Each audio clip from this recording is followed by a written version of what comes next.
स्वामी विवेकानंद के ऊपर बहुत सारे लोगों का प्रभाव था। विवेकानंद के ऊपर भगवत गीता का काफी प्रभाव था। विवेकानंद के ऊपर वेदों की जो शिक्षाएं हैं उसका बहुत ज्यादा प्रभाव था। इनके पूरे दर्शन को वेदांत का दर्शन जो है वो कहा जाता है। ठीक है, वेदांत सभाओं के इन्होंने आयोजन किए थे। फिर शुरुआत के अंदर ये ब्रह्म समाज से जुड़े थे। तो राजा राम मोहन राय ने जिस ब्रह्म समाज की स्थापना की थी उस ब्रह्म समाज से ये जुड़े। परंतु ब्रह्म समाज की जो शिक्षाएं हैं वो बहुत ज्यादा ही इस तरीके से मान लो कि वो बहुत ज्यादा जो है वो इंटेलेक्चुअल टाइप की शिक्षाएं थी, और इस वजह से शुरुआत के अंदर तो जुड़े परंतु उनको जो है वो बहुत ज्यादा देर तक वो उससे जुड़े नहीं रह पाए, और वो जो है वो उसके बाद में मिले जो काली मंदिर था वहां पर दक्षिणेश्वर के अंदर, वहां पर वो रामकृष्ण परमहंस से मिले, और रामकृष्ण परमहंस से मिलने के बाद में उनको एक प्रैक्टिकल एस्पेक्ट जो है वो उन शिक्षाओं का पता लगा, और तब से वो जो है रामकृष्ण परमहंस के बाद में शिष्य बन गए। और तो इस तरीके से रामकृष्ण परमहंस का भी उनके ऊपर प्रभाव है, साथ साथ में उनके ऊपर ब्रह्म समाज जो है ब्रह्म समाज की शिक्षाओं का भी प्रभाव था। तो एक जो इंटीग्रेशन है बहुत सारे आइडियाज का, वो इंटीग्रेशन जो है वहां पर हुआ, और उनकी जो उन्होंने बाद में जो वेदांत सभाओं का आयोजन किया, यूएस गए, यूएस के अंदर जाकर उन्होंने बहुत सारे लेक्चर्स लिए, और उन लेक्चर्स के अंदर इन सभी आइडियाज जो है वो हमको बार बार देखने को मिलते हैं। अब इन्होंने ये माना, अब देखो जो ब्रह्म सुप्रीम बीइंग है, ये सब कुछ जो है वो क्या है, ब्रह्म है, ब्रह्म ही है। मतलब जैसा कि जो पुराना जो वेदांत है, क्लासिकल वेदांत है, वो कहता है ब्रह्म सत्य और जगत मिथ्या है। इस जगत के अंदर सबसे बेसिक एलिमेंट, फंडामेंटल एलिमेंट अगर कोई है तो वो क्या है, उसको ब्रह्म का नाम जो है वो दिया गया। परंतु वहां पर तो क्या है, भौतिकतावाद को नकार दिया जाता है कि ये जो जगत है उस जगत की बातों को नकार दिया जाता है। परंतु विवेकानंद जो है, उस विवेकानंद के अंदर खास बात ये है कि ये ब्रह्म को तो मानते हैं, और ये मानते हैं कि ब्रह्म जो है वो बिल्कुल सत्य है, और ब्रह्म ही इस जगत का फंडामेंटल एलिमेंट है। ये दुनिया बनी हुई है तो ब्रह्म से बनी हुई है, परंतु ब्रह्म के उस स्पिरिचुअल नेचर को मानते हुए भी जो मटीरियलिज्म है, जो भौतिकतावाद, उस भौतिकतावाद को ये नकारते नहीं है। इन्होंने कहा कि भौतिकता भी एग्जिस्ट करती है, और साथ साथ में ब्रह्म जो है वो भी एग्जिस्ट करता है, और सिर्फ एग्जिस्ट नहीं करता, इन्होंने कहा ब्रह्म की प्राप्ति, या फिर ये जो हम जब कहते हैं आत्मज्ञान, और ये जो आत्मा परमात्मा, इनकी सब की जो ज्ञान की बातें हैं, ये किससे होकर गुजरता है, मटीरियलिज्म से ही वो रास्ता जो है वो होकर गुजरता है। आप मटीरियलिज्म को पहले समझो, और मटीरियलिज्म को समझने से आप स्पिरिचुअलिज्म जो है उसकी ओर अग्रसर हो सकते हो।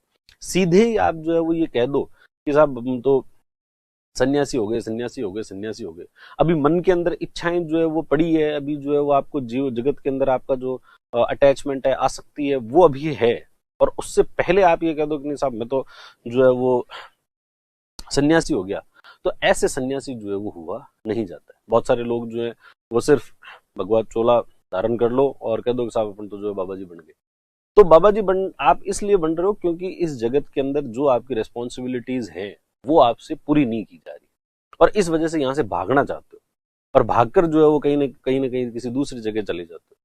परंतु वहां जहां दूसरी जगह जाते हो, इस संसार को, या ये जो परिवार था, ये जो यहाँ पर जो आपकी जिम्मेदारियां थी, उनको तो छोड़ दिया, कहीं दूसरी जगह चले गए, और जहां आप दूसरी जगह गए हो वहां पर वापस आपके कई सारी चीजों के अंदर जो है वापस मोह आ गया। कभी आपको जो है आपकी जिस गद्दी पर हो उस गद्दी का मोह हो जाता है, कभी आपको अपनी शिक्षा का या अपनी जो ज्ञान है उसका अहंकार हो जाता है, कभी अपने चेलों से मोह जो है वो हो जाता है, अब आपकी वेल्थ के ऊपर जो धन है उस धन संपत्ति पर आपका मोह रहता है।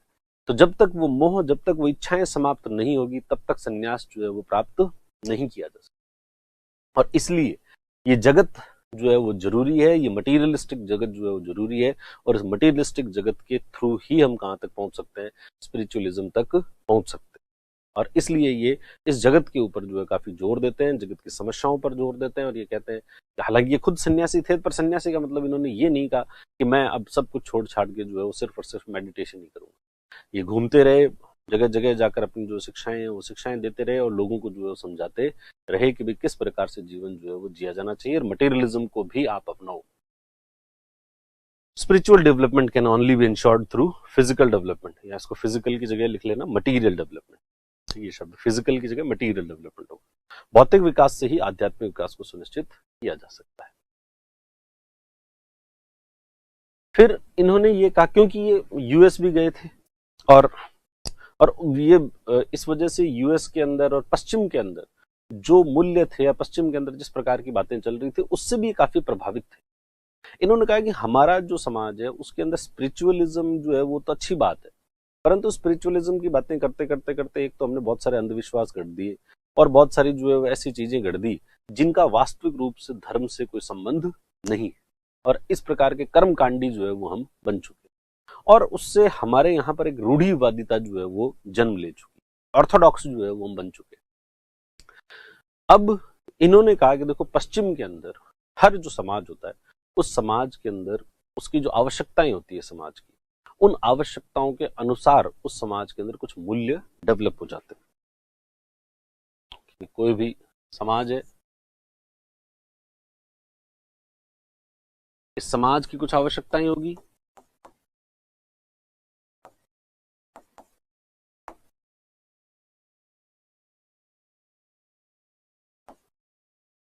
इस समाज की कुछ आवश्यकताएं हैं और उन आवश्यकताओं के अनुसार, उन नीड्स के अनुसार कुछ वैल्यूज जो हैं वो डेवलप हो जाते हैं, कुछ मूल्य डेवलप।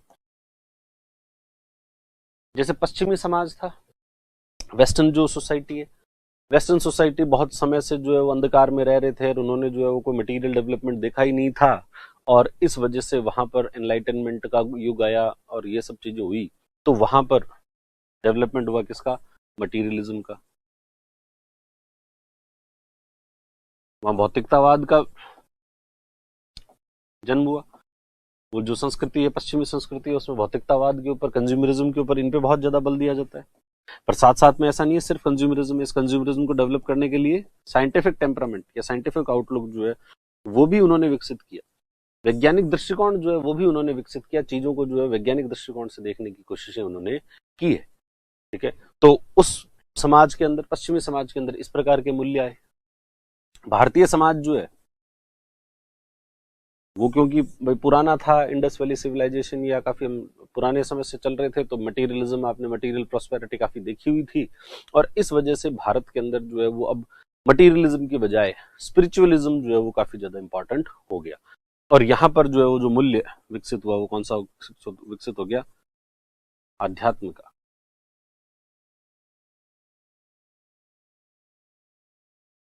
स्पिरिचुअलिज्म का की वैल्यू जो है वो डेवलप हो गई। इंडियन सोसाइटी में स्पिरिचुअलिज्म और वेस्टर्न सोसाइटी के अंदर मटेरियलिज्म और साइंटिफिक आउटलुक है। इन्होंने कहा कि ये दोनों जो मूल्य हैं ये हर समाज की आवश्यकता के अनुसार विकसित होते हैं, और इसलिए हमें उनके मूल्यों का रेस्पेक्ट करना चाहिए, उन्हें हमारे मूल्यों का रेस्पेक्ट करना चाहिए, और हमें एक दूसरे से सीखना चाहिए। हम सिर्फ स्पिरिचुअलिज्म स्पिरिचुअलिज्म स्पिरिचुअलिज्म करते रहेंगे तो फिर हम जो है वो स्पिरिचुअलिज्म तक तो पहुंच नहीं पाएंगे, और एक जो भी रूढ़िवादी समाज या समाज के अंदर जो भी बुराइयां आ गई है उन बुराइयों का हम कभी भी जो है अंत नहीं कर सकते। इसलिए हमें तो किसकी जरूरत है? हमें मटेरियलिज्म की भी जरूरत है, और साथ साथ में हमको जो है वो साइंटिफिक आउटलुक की भी जरूरत है, साइंटिफिक टेम्परामेंट की भी जरूरत है। पर साइंटिफिक टेम्परामेंट हम लें, इसका मतलब ये नहीं कि हम हमारे स्पिरिचुअलिज्म को खो दें। ये हमारी थाती है, ये हमारे जो है वो इतने सालों से, इतने हजारों सालों की जो ये सिविलाइजेशन है, इस सिविलाइजेशन का आउटकम है, सिविलाइजेशन ने कमाया है स्पिरिचुअलिज्म, ये अध्यात्म हमने जो है कमाया है, और अध्यात्म कमाया है तो इस अध्यात्म को हम यूं छोड़ नहीं सकते। हम तो हमें इसकी भी वैल्यू करनी चाहिए, पर सिर्फ इसी तक सीमित रहे ये सही नहीं। इसके अतिरिक्त हमें उन पश्चिमी समाज से जो साइंटिफिक आउटलुक और जो मटीरियलिज्म है उसको सीखना चाहिए और उसका भी सम्मान करना। और जो पश्चिमी समाज है उसको क्या करना चाहिए? वेस्टर्न सोसाइटी है, वेस्टर्न सोसाइटी को जो है वो स्पिरिचुअलिज्म की वैल्यूज को समझना चाहिए और उसको अडॉप्ट करना चाहिए। और इसलिए बहुत सारे लोग जो है उन्होंने जुड़े भी, बहुत सारे लोगों ने इंडिया की तरफ आज भी देखते हैं इंडियन सोसाइटी के अंदर, जैसे चाहे योगा हो, चाहे जो है वो आप धार्मिक बहुत सारे मूवमेंट्स हैं जिसमें बहुत सारे लोग जो जुड़े हुए रहते हैं। तो वो जो स्पिरिचुअलिज्म की तलाश में रहता है, जो आध्यात्म की तलाश में रहता है, वो भारत की तरफ जो है वो जरूर देखता है, परंतु वो भारत की तरफ सिर्फ स्पिरिचुअलिज्म की तरफ देखता है, और बाकी देखता है कि यार बाकी तो यहाँ गरीबी है, और बाकी तो स्थितियां जो इतनी खराब है। तो उन्हें हमसे जो है वो आध्यात्मिकता सीखनी चाहिए, और हमें उनसे क्या सीखना चाहिए? हमें उनसे जो है वो मटेरियलिज्म और जो साइंटिफिक आउटलुक है उसको हमें सीखना चाहिए। तो और इनके विचारों में मटेरियलिज्म और स्पिरिचुअलिज्म जो है वो दोनों। अब मटेरियलिज्म कैसे है? तो मटेरियलिज्म में ये कहते हैं कि सबसे पहले हमें जो सामाजिक, आर्थिक और जो राजनीतिक जो आपका विकास है उसके ऊपर बहुत ज्यादा बल देना चाहिए। हमें हमारे सोशल डेवलपमेंट के ऊपर बल देना चाहिए, हमें हमारे पॉलिटिकल डेवलपमेंट पे बल देना चाहिए, हमें हमारे इकोनॉमिक डेवलपमेंट पे बल देना चाहिए। और ये सब हम कर पाएंगे तभी हम उस आध्यात्मिकता तक पहुंच पाएंगे। यानी हमारा लक्ष्य जो है वो तो आध्यात्मिकता है, ये स्पिरिचुअलिज्म जो है वो लक्ष्य तो है, पर ये स्पिरिचुअलिज्म प्राप्त कहां से होगा? ये प्राप्त होगा जब हम सामाजिक रूप से, आर्थिक रूप से,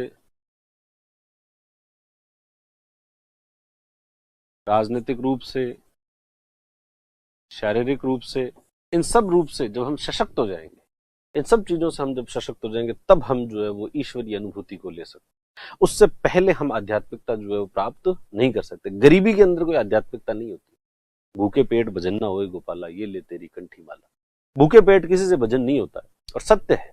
भूखे पेट आप विवेकानंद ने कहा कि आप किसी गरीब को रोटी ना देकर अगर उसको भगवान के लिए कहो कि लो ईश्वर है, ये उस गरीब का मजाक है, और ये मजाक जो है वो मत उड़ाओ। उसको पहले उस गरीब को कहो कि तुझे गरीबी से जो है वो निकलना है, ये गरीबी एक श्राप है, और इस गरीबी के श्राप से आपको जो है बाहर निकलना है, और बाहर निकलकर आप जो है समृद्धि को प्राप्त करो, और समृद्धि को प्राप्त करोगे तब जाकर ईश्वर जो है वो ईश्वर की तरफ आप देख पाओगे, और तब जाकर आप जो है वो आध्यात्मिक बन पाओगे।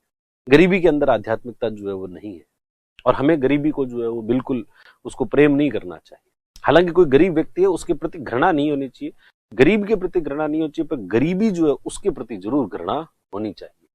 गरीबी जो है वो किसी रूप से कोई अच्छी चीज नहीं है।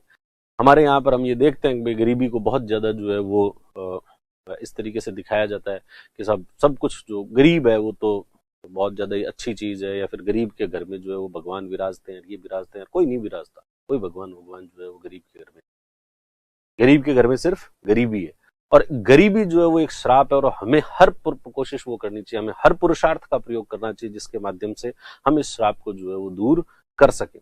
और गरीबी हटाओ नहीं, अमीरी बढ़ाओ, अमीरी बढ़ाओ। और हर व्यक्ति को ये काम करना चाहिए कि वो अपने जीवन के अंदर जितना अमीर बन सकता है, जितनी प्रोस्पेरिटी को ले सकता है, उतनी प्रोस्पेरिटी को ले। मतलब इसका अर्थ ये नहीं है कि सिर्फ प्रोस्पेरिटी के पीछे कोई अंधी दौड़ है, परंतु बिल्कुल जो गरीबी है उस गरीबी के अंदर भी हमें जीवन जो है वो जीना नहीं चाहिए। सिर्फ गरीबी की बात नहीं है, आर्थिक रूप से हम सशक्त बने, सामाजिक रूप से हम सशक्त बने, हमारा समाज जो है उसमें सशक्तता होनी चाहिए, राजनीतिक रूप से हम सशक्त बने, और शारीरिक रूप से भी हम सशक्त बने। विवेकानंद जो है, विवेकानंद का एक ही दर्शन है, और वो है शक्ति।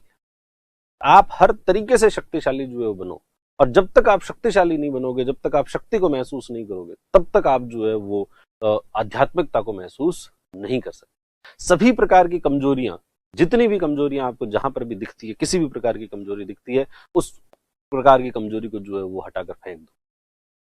जीवन में किसी चीज की कमजोरी जो है वो नहीं होनी चाहिए। आप शक्ति के पुंज हो, इस तरीके से जो है वो काम होना चाहिए। जैसे कई लोग कहते हैं साहब वो जो है वो कॉन्फिडेंस नहीं आ रहा, कहाँ का कॉन्फिडेंस नहीं आ रहा? कॉन्फिडेंस जो है वो ऐसा होना चाहिए, इतना ज्यादा होना चाहिए कि रोज सुबह उठो और कॉन्फिडेंस की उल्टियां करो, इतने ज्यादा कॉन्फिडेंस की उल्टियां करो, तब जाकर जो है वो थोड़ी सामान्य हो। आपको ऐसे लगे कि अरे यार मैं इस दुनिया में जाऊंगा तो ये जो बाकी लोग हैं ये मुझे एक्सेप्ट कर पाएंगे कि नहीं कर पाएंगे। अपने आप के ऊपर इतना भरोसा जो है वो होना चाहिए। तो और फिर आप अपने आप को सोचोगे अरे नहीं, बाकी लोगों को इतना ज्यादा बुरा नहीं लगना चाहिए, इसलिए अपने को थोड़ा सा जो है वो कंट्रोल करो, कंट्रोल उदय कंट्रोल, और फिर आप जो है वो लोगों के बीच में जाओ। तो कॉन्फिडेंस ही कॉन्फिडेंस होना चाहिए किसी चीज में कि ये मैं नहीं कर सकता, ये बात तो कभी जो है वो आनी नहीं चाहिए कि ये मैं नहीं कर सकता। ऐसा कौन सी चीज है जो हम नहीं कर सकते? आपकी इच्छा शक्ति, आपके अंदर वो इच्छा शक्ति हो, और आपके अंदर वो शक्ति है, हर व्यक्ति के अंदर वो शक्ति है कि वो जो चाहे वो कर सकता है। ऐसा इस दुनिया के अंदर कुछ भी नहीं है जो हम कर नहीं सकते, बस वो करने की हमारे अंदर इच्छा शक्ति होनी चाहिए। और फिर हम ये धार लें कि ये तो करेंगे ही, तो फिर वो हर काम किया जा सकता है। वो फिल्म देखी होगी तुमने जिसके अंदर वो पत्थर जो है वो पहाड़ को तोड़ के जो है रास्ता निकाल देता है, तो क्या नाम उसका, मांझी? हाँ, तो according to him all types of weakness should be discarded. सभी प्रकार की दुर्बलताओं को जो है वो त्याग दो। और इनका कथन है strength is life and weakness is death. अगर आप वीकनेस फील कर रहे हो, अगर आप जो है वो अपने आप को कमजोर फील कर रहे हो, तो इसका मतलब मृत्यु है। कमजोरी में जीना मृत्यु है, फिर वो जीना नहीं है, सांस ले रहे हो, जैविक रूप से जरूर जीवित हो, सांस जरूर ले रहे हैं परंतु उसको जीवन जीना नहीं कहते। कमजोरी के अंदर जीवन जो है ना जिया जाए। जीवन सिर्फ और सिर्फ किसका है? सामर्थ्य का जीवन है, शक्ति का जीवन है। शक्तिशाली होकर ही जीवन जो है। अब शक्तिशाली होने का मतलब ये नहीं है बॉडी बिल्डिंग करने लग जाओ तुम, कल से जिम ज्वाइन कर लो कि आपको शक्तिशाली होना है। शक्ति का अर्थ है आंतरिक शक्ति। आपकी जो आंतरिक शक्ति है वो बहुत ज्यादा स्ट्रांग होनी चाहिए। आपकी विल पावर जो है वो बहुत ज्यादा स्ट्रांग होनी चाहिए कि ये काम तो मेरे को करना ही है और अब इसको कोई रोक नहीं सकता। इसमें आने वाली जो भी समस्याएं हैं, जो भी प्रॉब्लम्स हैं, वो इतनी छोटी है मेरी विल पावर के सामने कि इनको तो जो है वो मैं धारता ही नहीं, इनको तो मैं देखता ही नहीं कि ये भी कुछ समस्या है। आपकी विल पावर, आपकी आंतरिक शक्ति जो है वो इतनी ज्यादा स्ट्रांग होगी तब जाकर जो है वो कुछ सफलता हम प्राप्त कर सकते हैं। Spiritual development can never happen in poverty. जो आध्यात्मिक विकास है वो कभी भी गरीबी के अंदर नहीं हो सकता। गरीबी के अंदर तो उसको जो है वो गरीबी सतत, और क्यों गरीबी एक प्रकार की कमजोरी है, और गरीबी एक प्रकार की कमजोरी है तो उसके अंदर जो है वो आध्यात्मिक विकास कभी भी नहीं हो सकता। जीवन का प्रमुख उद्देश्य जो है वो आध्यात्मिक विकास है, परंतु वो आध्यात्मिक विकास कब मिलेगा? जब हम मटेरियल डेवलपमेंट को प्राप्त कर लेंगे और उसके माध्यम से हम उसको प्राप्त जो है उस दिशा के अंदर आगे बढ़ सकते हैं। हमारी फिल्मों के अंदर जो है वो गरीबी का बहुत ज्यादा महिमा मंडन किया जाता है। हमारे यहाँ पर जो है बाकी सब बातों के अंदर गरीबी का महिमा मंडन किया जाता है, पर गरीबी का महिमा मंडन कभी भी सही नहीं है और इसलिए ये कहते हैं कि गरीबी को जो है वो समाप्त कर दिया जाना चाहिए। हमें हमारे आर्थिक विकास के ऊपर ध्यान देना चाहिए। फिर आर्थिक विकास से सिर्फ आर्थिक रूप से सशक्त बन जाए यही नहीं, राजनीतिक रूप से भी सशक्त। शक्ति हर प्रकार की जैसी शक्ति हम प्राप्त कर सकते हैं उस शक्ति को प्राप्त करें।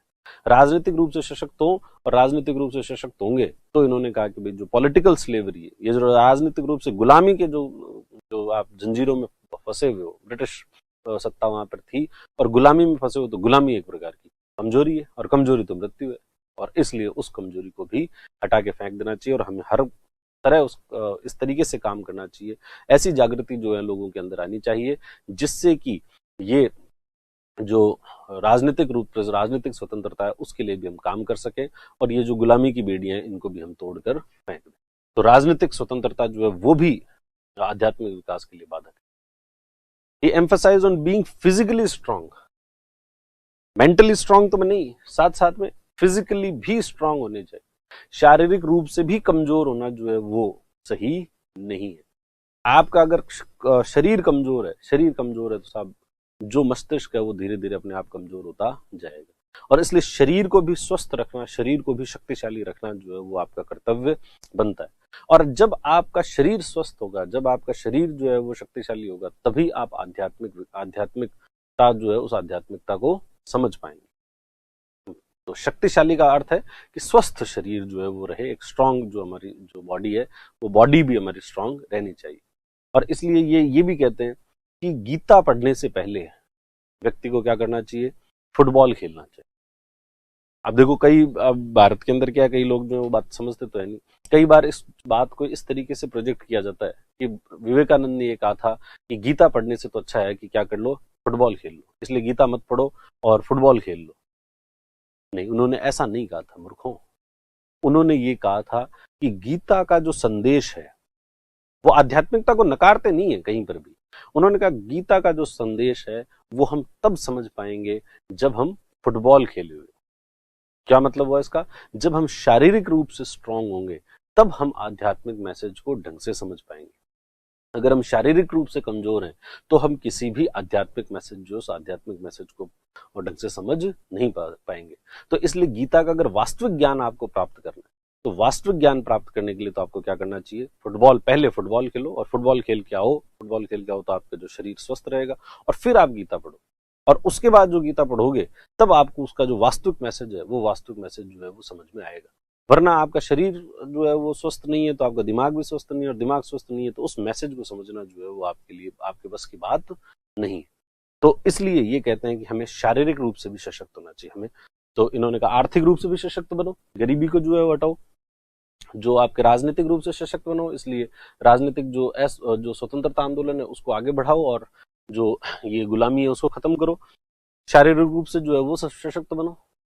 That is why he advised to play football before reading. Gita पढ़ने से पहले फुटबॉल, गीता की जगह फुटबॉल मत खेलो। He opposed the discrimination and exploitation spread in society and opposed the rituals, religious malpractices and superstitions.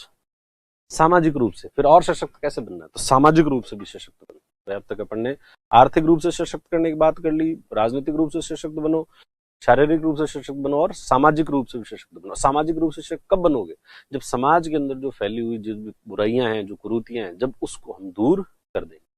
समाज के अंदर जो है बहुत सारी बुराइयां फैल गई, जाति के आधार पर भेदभाव जो है वो किया जा रहा है, छुआछूत जो है वो की जा रही है, और उसका इन्होंने जो है वो घोर विरोध कि समाज के अंदर ये जो समस्याएं हैं, ये जो जितनी भी कुरीतियां फैली हुई है, जितनी भी सामाजिक समस्याएं, उन सामाजिक समस्याओं को हटाया जाना चाहिए। ये हमारे समाज को कमजोर कर रही है, और समाज को कमजोर कर रही है तो वो समाज कभी भी आध्यात्मिक रूप से उसका विकास जो है वो नहीं हो सकता। तो सामाजिक कुरीतियों को दूर करो, ये अंधविश्वास जो है उस अंधविश्वास को दूर करो, ये जो धार्मिक रूप से आडंबर फैले हुए आडंबरों को दूर करो। हिंदू धर्म की इन्होंने आलोचना की इस बारे में कि भाई आजकल हिंदुओं का जो धर्म है वो सिर्फ और सिर्फ किचन तक सीमित हो चुका है, वो सिर्फ और सिर्फ जो है वो आपके किचन तक, रसोई घर तक सीमित है, और रसोई घर के अंदर भी कि इसे मत छुओ, उसे मत छुओ, और इसको छूने से मेरा जो है धर्म भ्रष्ट हो जाएगा, उसको छूने से धर्म भ्रष्ट हो जाएगा। काहे का धर्म भ्रष्ट हो जाएगा? वो धर्म क्या जो भ्रष्ट हो जाए किसी के छूने से? अगर इतना कमजोर धर्म है तो उस धर्म को भी छोड़ दिया जाना चाहिए। धर्म बहुत स्ट्रांग चीज है, वो किसी के छूने से और किसी के जो है वो किसी के कुछ कहने से इस तरीके से वो नष्ट नहीं होता है। और आपने जो है वो उसको इतना आडंबर और इतनी सुपरस्टिशंस और इतने अंधविश्वासों से उसको इतना कमजोर, आपका धर्म इतना कमजोर हो गया है कि वो अब छुआछूत कि भाई इस बर्तन को छू लिया तो साहब ये धर्म खत्म हो। तो इसलिए वो ऐसे सभी जो सामाजिक बुराइयां हैं, उन सभी सामाजिक बुराइयों का क्या करते हैं, उसका भी वो खत्म करने की उसके वो बात करते हैं। ये सब कौन कर सकता है? यूथ कर सकता है। क्यों कर सकता है यूथ? क्योंकि यूथ के अंदर एनर्जी जो है वो है, यूथ के अंदर जो है असीम एनर्जी है, और असीम एनर्जी और उसके पास में नए आइडियाज हैं। वो अभी इस दुनिया से जो है परेशान नहीं हुआ है, और परेशान नहीं हुआ है तो उसके पास नए आइडियाज है, और वो इस दुनिया के अंदर कुछ नया करना जो है वो चाहता है, और वो नया कर सकता है। और कर सकता है तो इस यूथ को जो है टारगेट किया जाना चाहिए, युवाओं को टारगेट किया जाना चाहिए। अगर किसी से इस दुनिया के अंदर अगर किसी से आप ये आशा कर सकते हो कि ये दुनिया बदल सकते हैं, तो वो युवाओं से आशा जो है वो की जा सकती है। ठीक है, पर इसके लिए ऐसा नहीं है कि भाई युवाओं से आशा करते हो तो युवा पैदा हो गए तो बहुत है। ये युवा जो है वो कोई काम के नहीं रहेंगे अगर इनको सही शिक्षाएं जो है वो नहीं मिली। अगर इनका चरित्र निर्माण नहीं हुआ तो ये युवा कोई काम के नहीं है। ये युवा जो है उसके बाद में आपके लिए ये एनर्जी, देखो क्या होती है, एनर्जी का पॉजिटिव यूज भी हो सकता है, एनर्जी का नेगेटिव यूज भी हो सकता है। युवा है, युवा में बहुत सारी एनर्जी है।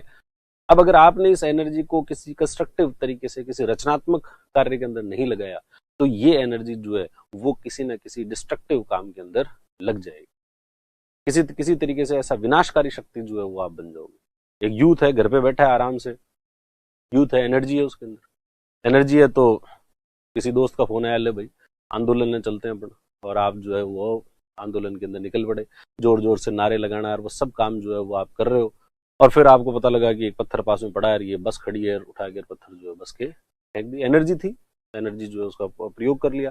उसके बाद में पुलिस वाले डंडे मारे, तो एनर्जी थी जो डंडे खा लिए, या एनर्जी थी इसलिए भाग गए। ये डिस्ट्रक्टिव काम है, और वो यूथ जो है वो इतना काम का नहीं। उस यूथ की जो एनर्जी है उसको कहाँ लगाना चाहिए? कंस्ट्रक्टिव वे के अंदर उसको यूज किया जाना चाहिए। अभी आजकल जो फेसबुक पे खराब हो रही है यूथ की एनर्जी, या ट्विटर पे खराब हो रही है। तो सेल्फ अवेयरनेस, सबसे पहले उस यूथ को आत्म जागरूकता, उसको बताओ तो सही कि तुम हो कौन, तुम कहाँ से आए हो, तुम्हारे जीवन का उद्देश्य जो है वो क्या है। सेल्फ अवेयरनेस, सेल्फ रिलायंस, अपने आप पर आत्मनिर्भर बनो, आत्मनिर्भर भारत। किसी और के भरोसे जीवन मत जियो, वो कोई आएगा, कोई सेवियर आएगा और वो जो है वो मेरे जीवन के अंदर कोई कल्याण करेगा, नहीं, कोई नहीं आएगा। आप ही अपने जीवन की सभी चीजों के लिए जिम्मेदार हो, और इसलिए आपको ही अपने जीवन का कल्याण करना है। तो सेल्फ रिलायंस, और सेल्फ रिलायंस, आत्मनिर्भर होकर क्या बनो, अपना आत्म कल्याण, अपने जीवन का कल्याण करो। अपनी शारीरिक रूप से आप सशक्त बनो, आप मानसिक रूप से आप सशक्त बनो, आर्थिक रूप से आप सशक्त बनो, सामाजिक रूप से आप सशक्त बनो, राजनीतिक रूप से आप सशक्त बनो, सब तरीके से आप जो सशक्त बनो। और ये सब हो जाओगे तो फिर इसी में रहना नहीं है, इसके आगे जहां और भी है, और इसके आगे जो है वो आध्यात्मिकता है, और फिर आप आध्यात्मिक रूप से भी सशक्त बनो, तब जाकर आपका आत्म कल्याण जो है वो होगा। आत्म नियमन, सेल्फ रेगुलेशन, मुझे अपने आप के अंदर क्या सुधार करने हैं। मैं हर बार अपने बारे में सोचता तो रहूं कि भाई यार ये मेरा जीवन किस डायरेक्शन में जा रहा है, क्या मुझे इसके अंदर कुछ परिवर्तन करने चाहिए या नहीं करने चाहिए। अंतरावलोकन जो है वो बहुत जरूरी है। कोई भी दूसरा व्यक्ति आप में कोई सुधार नहीं कर सकता। दूसरा व्यक्ति तो जो है वो कोई बात कह के चला जाएगा, उससे कोई फर्क नहीं पड़ने वाला। जब तक आपको व्यक्ति को स्वयं को रियलाइज नहीं हो कि मैं जो कार्य कर रहा हूं उसमें ये गलती है और मुझे इसको सुधारना चाहिए, तब तक वो व्यक्ति जो है सुधार नहीं सकता। तो ये नियमन, ये रेगुलेशन जो है वो कहां से आएगा, ये हम खुद करेंगे तभी वो रेगुलेशन जो है। तो इसलिए यूथ को आत्म नियमन, अपने आप के अंदर को रेगुलेट करना भी आना चाहिए और आत्म नियंत्रण, अपने आप को कंट्रोल भी करना। नियमन में तो आप अंतरावलोकन कर रहे हो और फिर अपनी गलतियों को पहचान कर उसको सही कर रहे हो, और आत्म नियंत्रण, नियंत्रण के भाई नहीं, मुझे अपनी एनर्जी जो है डिस्ट्रक्टिव तरीके से यूज नहीं करनी है। कोई भी अगर मुझे गलत कार्यों के लिए प्रेरित करता है तो मुझे वो कार्य नहीं करना है। मुझे मेरे जो इंद्रियां हैं या मेरे सेंसेस हैं वो मुझे कुछ और करने के लिए प्रेरित कर रहे हैं, परंतु मैं उसको कंट्रोल करूं और कंट्रोल करके जो है वो जो भी मेरा लक्ष्य है या जो भी मैंने अपना शॉर्ट टर्म लॉन्ग टर्म जो भी ऑब्जेक्टिव्स बनाए, उन ऑब्जेक्टिव्स को मैं प्राप्त करने की कोशिशें करूं। तो ये सारी शिक्षाएं जो उन्होंने किसके ऊपर दी, यूथ जो है उस यूथ को उन्होंने इंपॉर्टेंट माना और यूथ को इस प्रकार की शिक्षाएं देने का काम किया। तो ये थी मुख्य बातें जो कि किसकी है, विवेकानंद की।